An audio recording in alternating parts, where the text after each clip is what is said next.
ಎಲ್ಲರಿಗೂ ನಮಸ್ಕಾರ. ನಮಸ್ಕಾರ.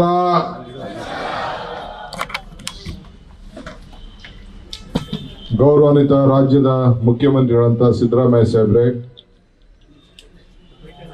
ಕಾಂಗ್ರೆಸ್ ಪಕ್ಷದ ಎಲ್ಲ ಮುಖಂಡಗಳೇ, ಕಾರ್ಯಕರ್ತರೇ, ದೇಶಬೆನ್ನು ಅಭಿಮಾನಿಗಳೇ, ಮಾಧ್ಯಮ ಸ್ನೇಹಿತರೆ, ಎಲ್ಲರಿಗೂ 78ನೆಯ ವರ್ಷದ ಸ್ವಾತಂತ್ರ್ಯೋತ್ಸವದ ಶುಭಾಶಯಗಳು. ಸ್ವಾತಂತ್ರ್ಯೋತ್ಸವ ದಿನ ಎಂದರೆ ಇತಿಹಾಸ ಹೇಳುವ ದಿನ. ನಾವು ಹಿಂದೆ ಹೇಗೆ ಇದ್ದೆವು, ಈಗ ಹೇಗಿದ್ದೇವೆ ಎಂಬುದು ಅವಲೋಕನ ಮಾಡಿಕೊಳ್ಳುವಂತ ಪವಿತ್ರವಾದಂತಹ ದಿನ. ನಾವು ಧ್ವಜ ಹಾರಿಸಿ ರಾಷ್ಟ್ರಗೀತೆಯನ್ನು ಹಾಡಿದರೆ ಮಾತ್ರ ಸಾಲದು.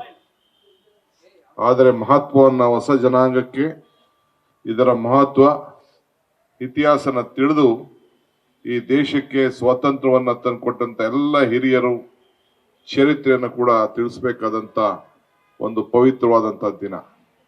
ಇಡೀ ವರ್ಷ ಈ ದೇಶದ ಸ್ವಾತಂತ್ರ್ಯದ ಹಿನ್ನೆಲೆಯಲ್ಲಿ ಚರ್ಚೆ ಮಾಡದೆ ಹೋದ್ರೆ ಅದು ತಪ್ಪಾಗ್ತದೆ ಅಂತ ಹೇಳಿ ನಾನು ಭಾವಿಸ್ಕೊಂಡಿದ್ದೇನೆ.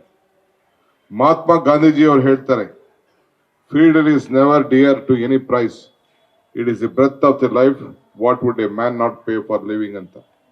ಅಂದರೆ ಸ್ವಾತಂತ್ರ್ಯ ಎಂದರೆ ಬೆಲೆ ಕಟ್ಟಿ ಪಡೆಯುವ ವಸ್ತುವಲ್ಲ, ಅದು ಜೀವನದ ಉಸಿರು. ಸ್ವಾತಂತ್ರ್ಯಕ್ಕೆ ನಾವು ಬೆಲೆ ಕಟ್ಟಲು ಸಾಧ್ಯವೇ ಇಲ್ಲ. ನೆಹರು ಅವರು ಹೇಳುತ್ತಾರೆ, ಹೃದಯ ಅಸೂಯೆ ಅಥವಾ ದ್ವೇಷದಿಂದ ತುಂಬಿದರೆ ಅಲ್ಲಿ ಸ್ವಾತಂತ್ರ್ಯ ಇರುವುದಿಲ್ಲ ಎಂದು. ಸ್ವಾತಂತ್ರ್ಯಕ್ಕೆ ಹೋರಾಡುವ ಪಕ್ಷ ಎಂದು ನಮ್ಮ ಹೆಗ್ಗಳಿಕೆ. ನಾವೇನು ಇಲ್ಲೆಲ್ಲ ಸೇರಿದ್ದೇವೆ, ನಮ್ಗೊಂದು ದೊಡ್ಡ ಇತಿಹಾಸ ಇದೆ.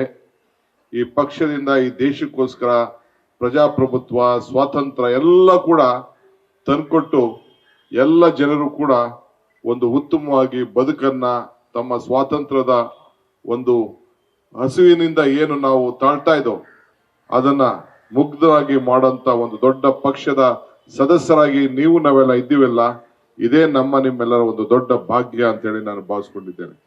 ಕಾಂಗ್ರೆಸ್ ಪಕ್ಷದ ಕಾರ್ಯಕರ್ತರು, ಮುಖಂಡರುಗಳು, ನಾವು ಸ್ವಾತಂತ್ರ್ಯಕ್ಕೆ ಹೋರಾಡಿದ ಪಕ್ಷ ಎಂದ ಧೈರ್ಯದಿಂದ ನೀವೆಲ್ಲ ಹೇಳಲೇಬೇಕಾಗಿದೆ. ನಾವು ಹಿಂಜರಿಯದೇ ಕಾರಣ ಸ್ವಾತಂತ್ರ್ಯಕ್ಕೋಸ್ಕರ ನಮ್ಮ ಜೀವನ ಮುಡಿಬಿಟ್ಟು ಗಾಂಧೀಜಿಯವರನ್ನ ಪ್ರಶ್ನೆಯನ್ನ ಅನೇಕರು ಮಾಡಲಾಗಿದೆ. ಆದರೆ ನೆಹರು, ಸರ್ದಾರ್ ಪಟೇಲ್ ಸೇರಿದಂತೆ ಅನೇಕ ನಾಯಕರನ್ನು ಕೂಡ ಹೋರಾಟದೇ ಮಾಡದೇ ಇಲ್ಲ ಅಂತ ಸುಳ್ಳು ಸುದ್ದಿಯನ್ನ ಹಬ್ಬಿಸುವಂತದ್ದು ಕೂಡ ನಾವೆಲ್ಲ ಗಮನಿಸಿದ್ದೇವೆ. ಆದರೆ ಕಾಂಗ್ರೆಸ್ ನೇತೃತ್ವದಲ್ಲಿ ದೇಶದಲ್ಲಿ ಒಂದಾಗಿತ್ತು ಎಂದು ಕಾಂಗ್ರೆಸ್ ನೇತೃತ್ವದಲ್ಲಿ ದೇಶವೇ ಒಂದಾಗಿದೆ. ಸ್ವಾತಂತ್ರ್ಯದ ಹೋರಾಟದಲ್ಲಿ ದಾದಾಬಾಯಿ ನರೋಜಿಯವರು, ಬಾಲ್ ಗಂಗಾಧರ್ ತಿಲಕ್ ಅವರು, ಮಹಾತ್ಮ ಗಾಂಧೀಜಿಯವರು, ನೆಹರೂರವರು, ವಲ್ಲಭಾಯ್ ಪಟೇಲ್ ರವರು, ಸುಭಾಷ್ ಚಂದ್ರ ಬೋಸ್ ರವರು, ಭಗತ್ ಸಿಂಗ್ ರವರು, ಚಂದ್ರಶೇಖರ್ ಆಜಾದ್ ರವರು, ಸರೋಜಿನಿ ನಾಯ್ಡು ಅವರು, ಲಾಲಾ ಲಜಪತ್ ರಾಯ್ ರವರು, ಗೋಪಾಲ್ ಕೃಷ್ಣ ಗೋಖಲೆ, ಬಿಪಿನ್ ಚಂದ್ರಪಾಲ್ ಸೇರಿದಂತೆ ಇನ್ನ ಅನೇಕ ಮಹನೀಯರು ಹೋರಾಟದಲ್ಲೇ ಈ ದೇಶಕ್ಕೋಸ್ಕರ ಕೊಟ್ಟಂತ ಕೊಡುಗೆ ಬಹಳ ದೊಡ್ಡ ಅಪಾರ. ಸ್ವಾತಂತ್ರ್ಯ ಹೋರಾಟದಲ್ಲಿ ಸುಮಾರು 6.5 ಲಕ್ಷ ಜನ ಕಾಂಗ್ರೆಸ್ಸಿಗರು ಪ್ರಾಣವನ್ನ ತ್ಯಾಗ ಮಾಡಿದ್ದನ್ನ, ಇತಿಹಾಸವನ್ನ ನಾವ್ಯಾರು ಕೂಡ ಮರೀಲಿಕ್ಕೆ ಸಾಧ್ಯ ಇಲ್ಲ. ಪ್ರತಿ ಹಂತದಲ್ಲೂ ಕೂಡ ಅವರ ಪ್ರಾಣ ತ್ಯಾಗದ ಬಗ್ಗೆ, ಅವರ ಬಲಿದಾನದ ಬಗ್ಗೆ ನಾವು ನೆನಪಿಟ್ಕೊಳ್ಬೇಕಾದ್ದು ನಮ್ಮೆಲ್ಲರ ಕರ್ತವ್ಯ ಕೂಡ ಆಗಿದೆ. ಸಾವಿರಾರು ಜನ ನಮ್ಮ ಮನೆ ಮಠ ಜೀವನವನ್ನು ಕೂಡ ಕಳ್ಕೊಂಡಿದ್ದಾರೆ. ಅದು ಕೂಡ ಇತಿಹಾಸ ಪುಟದಲ್ಲಿ ಸೇರಿದೆ.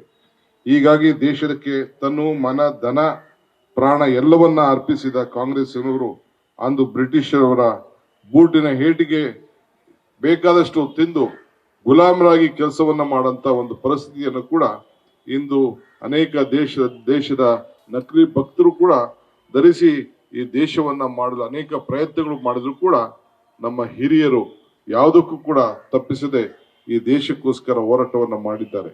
ನಮ್ಮ ಪೂರ್ವಜರು ತ್ಯಾಗ, ಬಲಿದಾನ ಫಲವಾಗಿ ಸಿಕ್ಕಿರುವ ಸ್ವಾತಂತ್ರ್ಯ ಘನತೆಯನ್ನ ಉಳಿಸಿಕೊಂಡು ಕಾಪಾಡಿಕೊಂಡು ಹೋಗುವ ಜವಾಬ್ದಾರಿ ನಮ್ಮೆಲ್ಲರ ಮೇಲಿದೆ.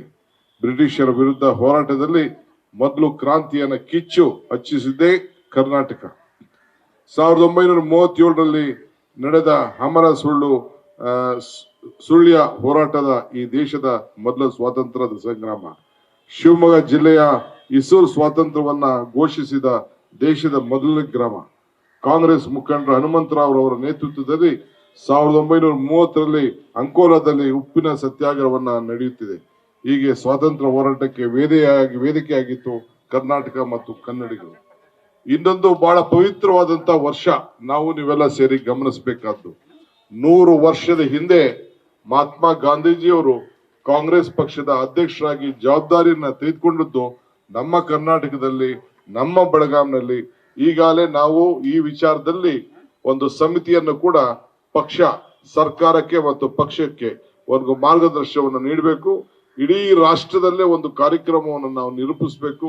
ಈ ಸವಿ ನೆನಪನ್ನ ಮುಂದಿನ ಪೀಳಿಗೆಯನ್ನು ತಿಳಿಸಬೇಕು ಅಂತೇಳಿ ನಮ್ಮ ಪಕ್ಷದ ಅನೇಕ ಮುಖಂಡಗಳು ಒಳಗೊಂಡು ಸರ್ಕಾರ ಮತ್ತು ಪಕ್ಷ ಎರಡೂ ಸೇರಿ ಒಂದು ಸಮಿತಿಯನ್ನು ಕೂಡ ನಾನು ರಚನೆಯನ್ನು ನಾವು ಮಾಡಿದ್ದೇನೆ. ಈಗಾಗಲೇ ಅವರು ಸಿದ್ಧವನ್ನು ಮಾಡಲಿಕ್ಕೆ ಸಭೆಗಳನ್ನ ಪ್ರಾರಂಭವನ್ನು ಮಾಡಿದ್ದಾರೆ. ಈ ವರ್ಷ ಅದೊಂದು 100 ವರ್ಷ ಆಗುವಂತ ಒಂದು ಮಹಾತ್ಮ ಗಾಂಧೀಜಿಯವರು ಬೆಳಗಾಂನಲ್ಲಿ ಕಾಂಗ್ರೆಸ್ನ ನಾಯಕತ್ವ ವಹಿಸಿಕೊಂಡಂತ ಒಂದು ಪವಿತ್ರವಾದಂತ ದಿನ. ಆದ್ರಿಂದ ಈ ಇಡೀ ವರ್ಷ ನಾವು ಆಚರಣೆ ಮಾಡಲಿಕ್ಕೆ ನಾವು ರೂಪಿಸ್ತಾ ಇದ್ದೇವೆ. ನೀವೆಲ್ಲ ಕೂಡ ಈ ಕಾರ್ಯಕ್ರಮದಲ್ಲಿ ತೊಡಗೊಳ್ಳಿಕ್ಕೆ ತಾವೆಲ್ಲ ಸಜ್ಜಾಗಬೇಕು ಅಂತ ಕೂಡ ಒಂದು ಕರೆಯನ್ನ ಕೊಡ್ಲಿಕ್ಕೆ ನಾನು ಈ ಸಂದರ್ಭದಲ್ಲಿ ನಾನು ಪ್ರಯತ್ನವನ್ನ ಮಾಡ್ತಾ ಇದ್ದೇನೆ. ಇಡೀ ಇಂಡಿಯಾಗೆ ಶಕ್ತಿ ತುಂಬಿದಂತ ದೇಶವನ್ನ ರಕ್ಷಣೆ ಮಾಡಿಕೊಳ್ಳುವ ಮಹತ್ವ ಜವಾಬ್ದಾರಿ ನಿಮ್ಮೆಲ್ಲರ ಮೇಲೂ ಇದೆ. ದೇಶಕ್ಕೆ ಕಾಂಗ್ರೆಸ್ ಕೊಡುಗೆ ಏನು ಎಂಬ ಅನೇಕರು ಕೇಳಬಹುದು. ಆದ್ರೆ ಅನೇಕ ಪಕ್ಷಗಳು ಸರ್ಕಾರದ ಖಾಸಗಿಯವರಿಗೆ ಮಾರುತ್ತಿರುವ ಸಾರ್ವಜನಿಕ ವಲಯ ಸಂಸ್ಥೆಗಳನ್ನ ಕಟ್ಟಿ ಬೆಳೆಸ್ತಿದ್ದಂಥದ್ದು ನಮ್ಮ ಕಾಂಗ್ರೆಸ್ ಪಕ್ಷ ಮತ್ತು ಸರ್ಕಾರ ಅನ್ನೋದನ್ನ ನಾವು ಯಾರು ಕೂಡ ಮರೆಯಲಿಕ್ಕೆ ಸಾಧ್ಯ ಇಲ್ಲ. ಇಂದು ದೇಶಕ್ಕೆ ಸ್ವಾತಂತ್ರ್ಯ ತಂದುಕೊಟ್ಟಂತ ಇತಿಹಾಸದ ಪಕ್ಷವಾದಂತ ನಮ್ಗೆ ನಾವು ಈ ದೇಶದ ಸ್ವಾತಂತ್ರ್ಯ ನಂತರದ ಕೊಟ್ಟಂತ ಕೊಡುಗೆಯನ್ನ ನಾವೆಲ್ಲ ಕಾಪಾಡಬೇಕಾದ್ದು ನಿಮ್ಮೆಲ್ಲರ ಹೋರಾಟ. ಸ್ವಾತಂತ್ರ್ಯದ ಹೋರಾಟದಲ್ಲಿ ಪ್ರಾಣ ತ್ಯಾಗ ಮಾಡಿದಂತ ಈ ಪಕ್ಷಕ್ಕೆ ಅನೇಕ ಸಂಘ ಸಂಸ್ಥೆಯವರು ಬೇರೆ ಪಕ್ಷದವರು ಈ ದೇಶಕ್ಕೆ ಕೊಟ್ಟ ಕೊಡುಗೆ ಏನು ಎಂಬುದನ್ನ ಪ್ರಶ್ನೆಯನ್ನು ಕೂಡ ಮಾಡ್ತಾ ಇದ್ದಾರೆ. ಅಂದು ಬ್ರಿಟಿಷರ ಪರವಾಗಿ ನಿಂತ ಭಾರತೀಯರ ವಿರುದ್ಧ ಷಡ್ಯಂತ್ರ ರೂಪಿಸುವ ಅನೇಕರು ಕೂಡ ಈ ಸಂದರ್ಭದಲ್ಲಿ ನಾವು ಧಿಕ್ಕರಿಸಬೇಕಾದ್ದು ನಮ್ಮೆಲ್ಲರ ಕರ್ತವ್ಯ. ಶ್ಯಾಮ ಪ್ರಸಾದ್ ಮುಖರ್ಜಿ ಅವರ ಕ್ವಿಟ್ ಇಂಡಿಯಾ ಚಳವಳಿಯನ್ನ ಹತ್ತಿಕ್ಕಬೇಕು ಎಂದು ಬ್ರಿಟಿಷರಿಗೆ ಪತ್ರ ಬರೆದನ್ನು ಕೂಡ ನಾವು ಸ್ಮರಿಸಬೇಕಾಗಿದೆ. ಇಂಥ ದೇಶದ್ರೋಹಿಗಳು ಪೂಜಿಸಿ ಅಪರಾಧಿಗಳನ್ನ ಇಂದು ಅಧಿಕಾರ ನಡೆಸುತ್ತ ನಮ್ಮ ದೇಶದ ಭಕ್ತಿಯ ಪಾಠವನ್ನ ಮಾಡುತ್ತಿರುವುದು ಈ ದೇಶದ ಒಂದು ದೊಡ್ಡ ದುರಂತ ಕೂಡ ಆಗಿದೆ. ಆದ್ರೂ ಚಿಂತೆ ಇಲ್ಲ, ಈ ದೇಶಕ್ಕೆ ಒಂದು ದೊಡ್ಡ ಇತಿಹಾಸ ಇದೆ. ನಮ್ಮಲ್ಲಿ ಈ ದೇಶದ ಐಕ್ಯತೆ, ಸಮಗ್ರತೆ ಮತ್ತು ಶಾಂತಿಗೋಸ್ಕರ ಯಾವಾಗಲೂ ಕೂಡ ನಾವೆಲ್ಲ ಒಟ್ಟಾಗಿ ನಿಂತ್ಕೊಂಡು ದುಡ್ಕೊಂಡು ಬಂದಿದ್ದೇವೆ. ನಮ್ಮ ಹಿರಿಯರ ಹೆಜ್ಜೆಯನ್ನ ನಾವು ನಡ್ಕೊಂಡು ಹೋಗ್ಬೇಕಾಗಿದೆ. ಅನೇಕ ಸಮಸ್ಯೆಯನ್ನ ಬಂದಾಗ ಈ ದೇಶವನ್ನ ರಕ್ಷಿಸಲಿಕ್ಕೆ ನಾವು ಮತ್ತೊಮ್ಮೆ ಪ್ರತಿ ಹಂತದಲ್ಲೂ ಕೂಡ ಸ್ವಾತಂತ್ರ್ಯದ ಇತಿಹಾಸವನ್ನ ಮೆಲುಕು ಹಾಕೊಂಡು ಮುಂದಿನ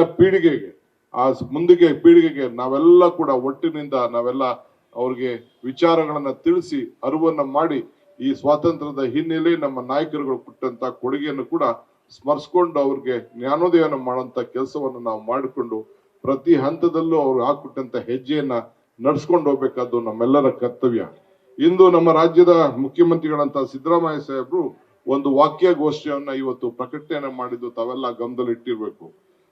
ಅವ್ರ ಮುಖ್ಯಮಂತ್ರಿಗಳು ಏನ್ ಹೇಳ್ತಾರೆ ಅಂದ್ರೆ, ಸಮಾಜ ಸ್ವಾತಂತ್ರ್ಯ ಅಂತಂದ್ರೆ ಸಮಾಜದ ಎಲ್ಲ ವರ್ಗಗಳಿಗೂ ಹಸುವಿನಿಂದ ಸ್ವಾತಂತ್ರ್ಯ, ಬಡತನದಿಂದ ಸ್ವಾತಂತ್ರ್ಯ, ಕತ್ತಲೆಯಿಂದ ಸ್ವಾತಂತ್ರ್ಯ, ಸಂಕೋಲೆಯಿಂದ ಸ್ವಾತಂತ್ರ್ಯ, ನಿರುದ್ಯೋಗಿಯಿಂದ ಸ್ವಾತಂತ್ರ್ಯ ಸಿಕ್ಕಾಗ ಮಾತ್ರ ನಿಜವಾದ ಸ್ವಾತಂತ್ರ್ಯ ಎಂದು ಇವತ್ತು ಮುಖ್ಯಮಂತ್ರಿಗಳು ನಮ್ಗೆ ಈ ವರ್ಷದ ಒಂದು ಘೋಷಣೆಯನ್ನ ಮಾಡಿದ್ದಾರೆ. ಅಂದ್ರೆ 5 ಗ್ಯಾರಂಟಿಗಳನ್ನ ಈ ರಾಜ್ಯಕ್ಕೋಸ್ಕರ ಕೊಟ್ಟು ಇಡೀ ದೇಶ, ಅನೇಕ ರಾಷ್ಟ್ರಗಳು ನಮ್ಮ ಈ ರೀತಿ ಕಾರ್ಯಕ್ರಮವನ್ನು ಗಮನಿಸ್ತಾ ಇದ್ದು.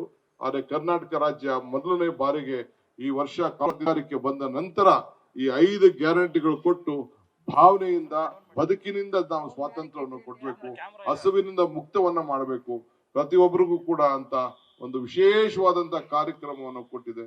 ಇದನ್ನ ಪ್ರತಿಯೊಬ್ಬ ಈ ದೇಶದ ಜನರಿಗೆ, ರಾಜ್ಯದ ಜನರಿಗೆ ಪ್ರತಿಯೊಂದು ಮಂದೊಟ್ಟು ಕಾಂಗ್ರೆಸ್ನ ಕೊಡುಗೆ ಏನು, ಕಾಂಗ್ರೆಸ್ನ ಇತಿಹಾಸ ಏನು, ಕಾಂಗ್ರೆಸ್ ಅಧಿಕಾರಕ್ಕೆ ಬಂದಂತ ಸಂದರ್ಭದಲ್ಲಿ ಎಲ್ಲಾ ವರ್ಗದ ಜನರನ್ನ ಯಾವ ರೀತಿ ರಕ್ಷಣೆಯನ್ನ ಮಾಡ್ಕೊಂಡು ಬಂದಿದೆ ಅನ್ನೋದಕ್ಕೆ ಈ 5 ಗ್ಯಾರಂಟಿಗಳ ಸಾಕ್ಷಿ.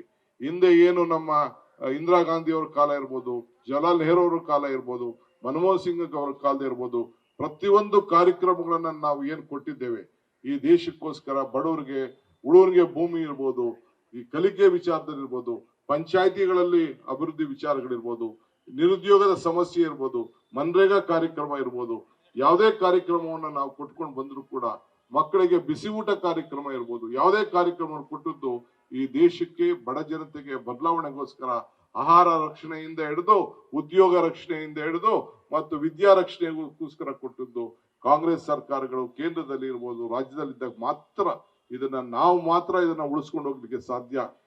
ಈ ಸಂದರ್ಭದಲ್ಲಿ ಮುಖ್ಯಮಂತ್ರಿಗಳ ಪರವಾಗಿ ನಾನು ಘೋಷಣೆ ಮಾಡ್ತಾ ಇದ್ದೀನಿ, ಒಂದು ಪಕ್ಷಾಧ್ಯಕ್ಷೆ, ಯಾವ ಕಾರಣಕ್ಕೂ ನಮ್ಮ ಪಂಚ ಗ್ಯಾರಂಟಿಗಳನ್ನ ನಿಲ್ಲಿಸುವಂತ ಪ್ರಶ್ನೆನೇ ಇಲ್ಲ.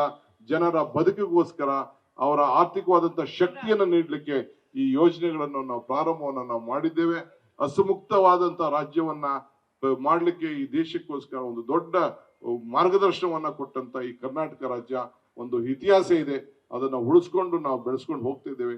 ಈ ಹಿನ್ನೆಲೆಯಲ್ಲಿ ನೀವೆಲ್ಲ ಸೇರಿ ಮತ್ತೆ ಈ ದೇಶದ ಐಕ್ಯತೆ, ಸಮಗ್ರತೆ, ಶಾಂತಿಗೋಸ್ಕರ ಮುಂದೆ ಹೆಜ್ಜೆಯನ್ನು ಇಟ್ಟು ಈ ದೇಶಕ್ಕೆ ಕರ್ನಾಟಕದಿಂದನೇ ಒಂದು ಮಾರ್ಗದರ್ಶನ ಕೊಡುವಂತ ಕೆಲಸಕ್ಕೆ ನಾವೆಲ್ಲ ಸೇರಿ ಸಜ್ಜರಾಗಬೇಕು ಅಂತ ಹೇಳಿ ತಮ್ಮನ್ನು ಪ್ರಾರ್ಥಿಸಿಕೊಂಡು ಈ 78ನೇ ಶುಭ ಸಂದರ್ಭದಲ್ಲಿ ನಾನು ಈ ಸಂದರ್ಭದಲ್ಲಿ ಪಕ್ಷದ ಪರವಾಗಿ, ಸರ್ಕಾರದ ಪರವಾಗಿ ನಿಮ್ಮೆಲ್ಲರೂ ಕೂಡ ಶುಭವನ್ನು ಹಾರೈಸ್ತೇನೆ. ನಾನು ಸುಮಾರು 8:15 ಗಂಟೆಗೆ ಸಾಮಾನ್ಯವಾಗಿ ಮಾಡ್ತಾ ಇದ್ದೋ, ಈ ಬಾರಿ ನಾನು ಚನ್ನಪಟ್ಟಣಕ್ಕೆ ಹೋಗಿ ಧ್ವಜ ಹಾರಿಸಬೇಕು ಅನ್ನೋ ದೃಷ್ಟಿಯಿಂದ ಇಚ್ಛೆ ಪಡೋದ್ರಿಂದ ಒಂದು ಅರ್ಧ ಗಂಟೆ ಮುಂದಕ್ಕೆ ಹಾಕಿ ಈ ಕಾರ್ಯಕ್ರಮವನ್ನು ನಿರ್ವಹಿಸ್ತಾ ಇದ್ದೇನೆ. ದಯವಿಟ್ಟು ತಾವೆಲ್ಲ ಅನುಸರಣೆ ಮಾಡಬೇಕು ಅಂತ ಹೇಳಿ, ಮತ್ತು ತಾವು ಕೂಡ ಎಲ್ಲ ಇಲ್ಲಿ ಇದ್ದು ಇನ್ನು ಅನೇಕ ಕಾರ್ಯಕ್ರಮದಲ್ಲಿ ತಾವು ಪಾಲ್ಗೊಳ್ಬೇಕು, ಪಥಶೀಲದಲ್ಲಿ ತಾವೆಲ್ಲ ಪಾಲ್ಗೊಳ್ಬೇಕು. ಉತ್ತಮವಾಗಿ ಈ ವರ್ಷ ಏನು ಒಂದು ಗಾಂಧೀಜಿಯವರು 100ನೇ ವರ್ಷದ ಜವಾಬ್ದಾರಿ, ಕಾಂಗ್ರೆಸ್ ಪಕ್ಷದ ಅಧ್ಯಕ್ಷ ಸ್ಥಾನವನ್ನು ತೆಗೆದುಕೊಂಡಂತ ಜವಾಬ್ದಾರಿ ಇಡೀ ವರ್ಷ ಕಾರ್ಯಕ್ರಮಗಳಲ್ಲಿ ನೀವೆಲ್ಲ ಸೇರಿ ಪಾಲ್ಗೊಳ್ಬೇಕು ಅಂತ ಹೇಳಿ ತಮ್ಮನ್ನು ಪ್ರಾರ್ಥಿಸಿ ಮತ್ತೊಮ್ಮೆ 78ನೇ ವರ್ಷದ ಈ ಶುಭ ಸಂದರ್ಭದಲ್ಲಿ ಶುಭವನ್ನು ಹಾರೈಸಿ ನನ್ನ ಮಾತನ್ನು ಮುಗಿಸ್ತೇನೆ. ನಮಸ್ಕಾರ. ಜೈ ಹಿಂದ್, ಜೈ ಕರ್ನಾಟಕ. ನ್ಯೂಸ್ ಫಸ್ಟ್ ನಿರ್ಭೀತಿಯಿಂದ ನಿಮ್ಮ ಪರವಾಗಿ.